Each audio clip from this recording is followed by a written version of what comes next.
88 hari lagi menuju pemilu serentak tahun 2024. Bagaimana kalau orang namanya Anda ada di daftar pemilih tetap ataupun daftar pemilih tambahan?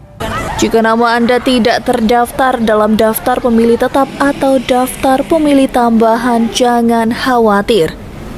Dengan Anda memiliki IKTP dan kartu keluarga, Anda masih bisa memberikan hak suara.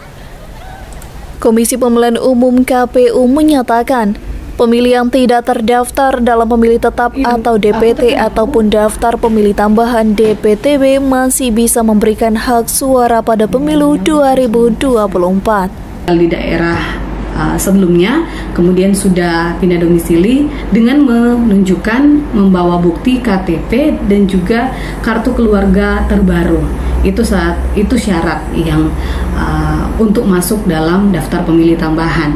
Dan ada juga persyaratan lain atau alasan lain yang bisa masuk dalam kategori untuk masuk dalam DPTB, yaitu mereka yang bekerja di luar domisilinya, mereka yang studi, dan ada 9 alasan lainnya.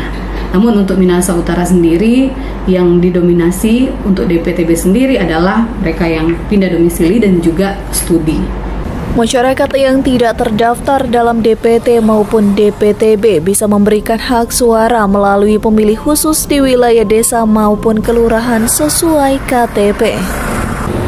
Dari Minahasa Utara, Brian Umbo melaporkan untuk Kawanua TV.